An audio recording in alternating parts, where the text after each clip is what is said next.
Welcome back to the Final 24 Hours channel, the channel that takes you deep inside the last day on Earth of the world's most famous and infamous figures. We uncover what really happened in their final 24 hours alive. Today's video will be the final 24 hours in the life of Otis Redding. The last 24 hours of Otis Redding begin in motion, the hum of the road still in his bones. But inside the tour bus there's laughter, bravado, and the easy confidence of a man who knows his voice can bend a room to its knees. Otis is 26 years old, already a giant, already carrying the weight of a gospel-born sound that feels older than he is. The night before, the stage in Cleveland had been electric. Sweatlights, a crowd that screamed back every plea he sang. He left nothing on the floor. He never did. When the show ended, applause chased him into the dark, and for a moment he stood still, listening to it fade, knowing he'd done what he came to do. Backstage, he talked about Georgia, about the farm, about how success felt good but quiet moments felt better. The morning comes early.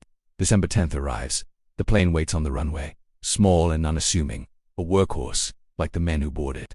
Otis climbs in with a band. There's talk of the show that night in Madison, of how they're going to tear the roof off the place. As the engines start, Otis settles into his seat.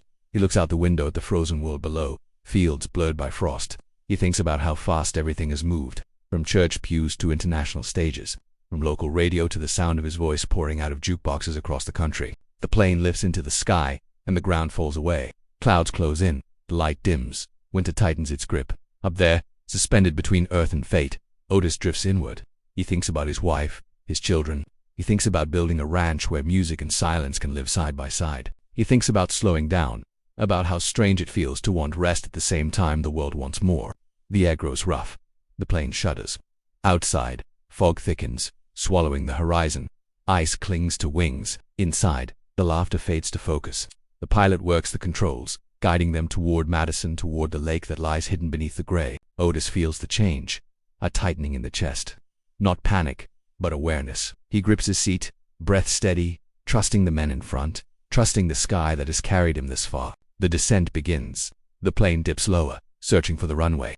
Below, Lake Monona waits, dark and cold, indistinguishable from land in the winter haze. Seconds stretch thin. The engines strain. The margin for error disappears.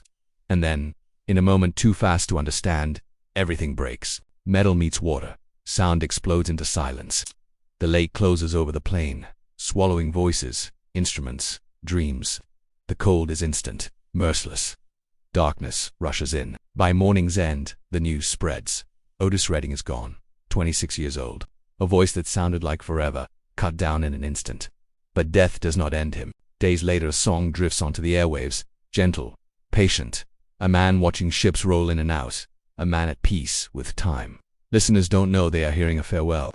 They just know it hurts and heals all at once. Otis Redding's final 24 hours end beneath cold water, but his voice rises above it, unchanged. It rises from turntables and car radios, from memory and muscle, from every place soul music ever mattered. He is gone, but he is not silent.